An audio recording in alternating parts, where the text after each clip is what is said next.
Hello everybody and welcome to the BFL Football Show. Finals time it is, and another massive weekend of BFL action last weekend. This show is proudly supported by McDonald's Ballarat and Ballarat Toyota. Nunny, thanks very much for joining us on the show, mate. Big weekend of finals action last week, and we'll start with the Sunbury game, mate. Great win by Sunbury. Yeah, we're away. The two top sides played off against each other at the Eastern Oval under perfect conditions. Beautiful sunshine, which was great to see. Had a big crowd there, which was great. And Sunbury got the job done. So first time they've beaten Redan in a final since 2004. First time they've won at the Eastern Oval since round 8, 2010. So they've broken a couple of hoodoos there. And look, you'd think they're hot favourites now to go on and win the premiership. Yeah, for sure, mate. And look, their first quarter was outstanding. At quarter time, so it was Sunbury 6-4 to Redan 1-3. So they got the jump on them early. And look, Redan after that start really couldn't peg them back. And in the end, it was Sunbury 13-18, 96 defeated Redan 8-13, 61. So look, Pat Karras was dominant in the ruck, Nunny. He was slaughtered him. He certainly Redan missed Nick by. It'll be interesting to see if he comes back in this week for Redan. But look, Sunbury, they win this week, get the week off, and they're certainly the favourites at the moment. You think? Oh, you would think so. And look, I think they missed Nathan Horbury's drive off the half-back line as well. He was really one that they certainly would have loved to get the ball into his hands for his run and carry, and obviously delivery into the forward line. So they sort of just lacked that drive. Obviously in the ruck too, Pat Karras, as you said, was very dominant. He controlled the game and gave them first use of the ball, which is obviously important, especially in a qualifying final. So. Sunbury too good for Redan. They move on to the second semi-final. They get 2 cracks at the granny. Yeah, that's right. Look, the next game we'll look at is a game that was interesting, the result. Darley and North City. Darley beat North City a few weeks ago, but since then Darley have had a couple of injuries that they've unfortunately had to try to counteract, and unfortunately they couldn't do that.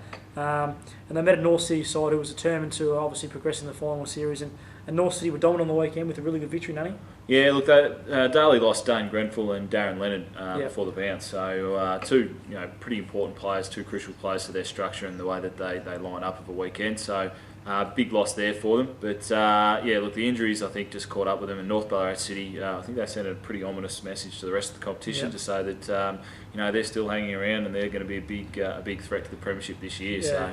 It's going to be a magnificent matchup. We'll talk about a bit later on with Redan this weekend. But if they play like they did on the weekend and Redan play like they did on the weekend, you could have another upset and Redan could go out in straight sets. Yeah, for sure. And just the scores from that game, North City 23-9, 147 defeated Darley 13-8, 86.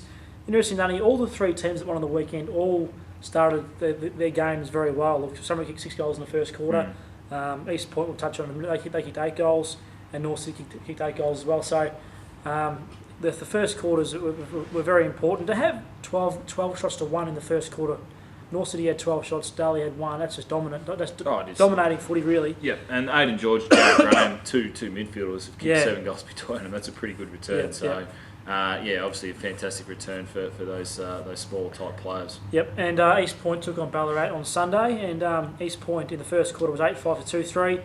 And to Ballarat's credit, they really fought their way back into this game. I think got within 2 or 3 points at one stage in the last quarter. But East Point's class prevailed and they ran out winners 17-17, 1-19, defeated Ballarat 13-13, 91. So they actually hit the front in the third quarter. So they took the lead halfway through the third quarter. And I think East Point may have been a little bit concerned at that stage because they'd let their guard down so much. If East Point had a kick straight, I think the result probably would have been blown out a little bit more than it actually was. But look, at the end of the day, Ballarat did well to get back into the game. They restructured and they did a couple of things differently in the second half, and it started to work for them. But psychologically, when they hit the front, I think they just maybe put the brakes on and thought they'd done enough at that point. And that's when East Point kicked it up a notch, and they were able to obviously run away with the game in the end. So. Look, in terms of East Point, they're young midfielders, and just interesting to see Dan Jordan in the media conferences before he mentioned I think it was homegrown. A lot of their players have come through the juniors. They haven't really gone out and recruited too much. So full credit to the way they've, I suppose, set this squad of players up, and their future's looking really bright. These are star midfielders of the competition who are going to be hanging around for a number of years, or we hope they obviously hang around with their home club. And they're very good players, and they're going to be good players in the future, and they're going to play some good footy for the East Point Footy Club. Yeah, for sure, mate. So a massive weekend of BFL action last weekend. We'll have a look at the games coming up very soon, football and netball that is. None of the Youth Girls Awards night tonight. The competition in general is growing in leaps and bounds as the years go on. Obviously, this is the second year, and There's already talk of some more sides joining the competition next year, and it's a great night that the girls look forward to tonight. It's come a long way since obviously the first year last season. We had 4 teams. It's increased to 7 this year, and we're hopeful that we should be able to get 10, maybe 11 sides into the competition for next season, which is going to be fantastic for everyone involved. And look, we're really looking forward to tonight's presentation night. We've got a lot of club representation from each of the clubs that will be there tonight, and it's going to be just a great celebration of female football. And look, we've got a special guest, Nick O'Brien from the Essendon Footy Club, who has broken his way into the side and played a couple of games so far this season. It's going to be great to hear from Nick tonight, and I'm sure the girls will really enjoy it as well. Yeah, for sure, exactly, Nunny. Nunny, the netball rep from the weekend, mate, back to Smash caused a bit of an upset, knocking off last year's reigning Premier in Redan. Yeah, the Lions are out, which I think would have been a bit of a surprise to everyone. But look, Redan have had a lot of injury concerns over the last couple of weeks, and I think they really struggled to put a fully fit side together on the weekend, and it showed, obviously, because back Smash, I guess, haven't been travelling all that well. They've struggled in the past month, but full credit to them. They've played a fantastic game on the weekend, and they thoroughly deserve their win. So a great effort for them, knocking off the reigning premiers. Yeah, no, for sure. And look, the game between Lake Wendouree and East Point was a cracker. Probably a grand final preview, really, unless something goes haywire for one of those sides over the next couple of weeks. You think that East Point will win on the weekend, and also Lake Wendouree. Lake Wendouree, if they win this weekend, they'll go through to the grand final. And I suppose, just touch on Lake Wendouree, mate. They lost the grand final last year, and they won the previous 4. So to win 5 out of 6 grand finals would be a great effort. Massive effort. And I think they're playing good enough netball. But just going on last week's result, they have got some strong competition from East Point. They certainly do. They were down by about 7 goals there at one stage. Might have even been just after half time. So twice now they've had to dig deep and come back against East Point. This happened to them last year against Redan, and look, they're going to have to be on their game if they're going to win the premiership this season. Yeah, and Melton proved too good for Darley.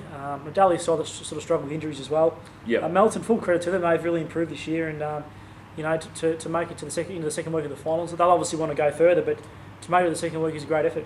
They're guaranteed of at least a preliminary final, exactly. Yeah. So they're having 2 cracks at the grand final. Obviously, thanks to Redan getting knocked off on the weekend. So Back Smash have done them a huge favour there, and look, they thoroughly deserve to be where they are, because it's been a long way from where they were last season. Exactly. They've got some really good players into their side, and they've had a fantastic year. So it's really the Cinderella story of the netball competition this year. Yeah, for sure.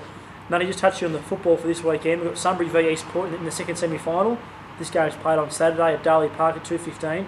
The loser of this game will play the winner of Redan versus North City, and obviously the winner of the Sunbury and East Point game will get a week off and go through the grand final in 2 weeks' time. Yeah, look, a really big carrot, I suppose, for the winner of this game. It's going to be a really interesting match. Dan Jordan versus Alan O'Connor, that's a fantastic match up there. Jay Cheap against Jared Edwards, 2 really good midfielders of the competition. So really going to be a great contest, and certainly going to be worth the money if people want to get out and have a look at that game on Saturday afternoon. It's raining there, mate. It's just tumbling down. It's certainly pouring down, that's for sure. Hopefully we get this out of the way before the weekend. Nunny, next game, Redan and North City, really interesting game for me. I think I want to touch on North City here. They've had a great win on the weekend. In the pre-season, they were the premiership favourites, and everyone thought that they would be the side to beat. Now, just where they are at the moment, they've had a really good win on the weekend. If they lose this weekend, it's one step backwards compared to where they finished last year. Last year they made the prelim final, which is obviously next weekend. I think if they lose this weekend, it's still a failed year for them.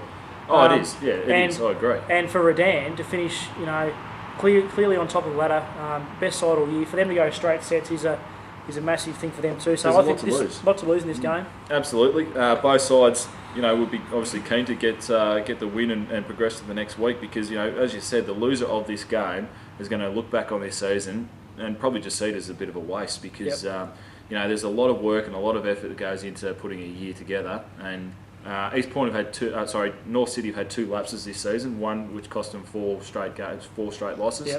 The other one was towards the back end of the season where they dropped 2 games. They seem to have recovered quite well with their big win over Darley last weekend. I'm tipping an upset in this one. I think North City are going to get over the top of Redan this week. So do I. And I'm judging that on last week's form, purely on that, because Redan were woeful, North City were very, very good, and I just think they're going to have the confidence heading into this game. And Redan are just going to have to play out of their skin and get back to their old ways if they're going to obviously get back on track. And full credit to Robbie Waters. He didn't play players last week who were under an injury cloud.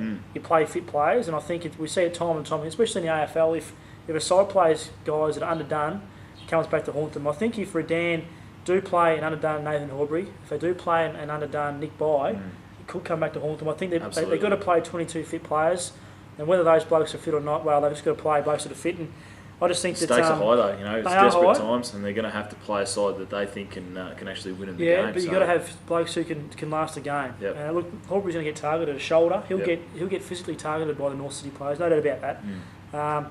I think it's going to be cracking. I think North City will win as well, don't we? Yeah, I think they will get up. Yep, absolutely. Mate, the netball for this weekend, Lake Wendouree Melton, obviously second semi-final. Winner goes through to the grand final. The loser plays the winner of East Point and East Point and Bacchus Marsh. So the Lake Wendouree Melton game is on Saturday at 1:30 at Darley Park, and the East Point Bacchus Marsh game is on Sunday at 1:30 at the Eastern Oval. I think Lake Wendouree, they've proven they've been far too strong for Melton twice already this season. I think they'll get over the line quite comfortably. East Point Bacchus Marsh, same scenario. East Point has absolutely wiped the floor with Bacchus Marsh, and I think they'll progress through to the preliminary final as well. So Lake Wendouree and East Point are my tips this week. Yep, no, for sure, mate. Great weekend of action coming up. Really exciting weekend, mate. Hopefully the weather can stay fine. I know last weekend you could smell the finals in the air, couldn't you? Yeah, it was I was great. over in Maryborough, but someone's out, and hopefully over the next couple of weeks, we know the Eastern Oval's in great condition, along with Darley Park, so we'll see some dry weather footy, hopefully, and netball.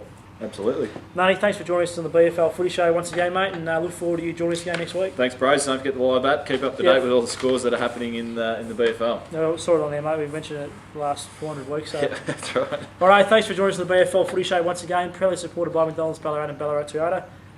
Goodbye for now. All the best on the weekend, Gilly.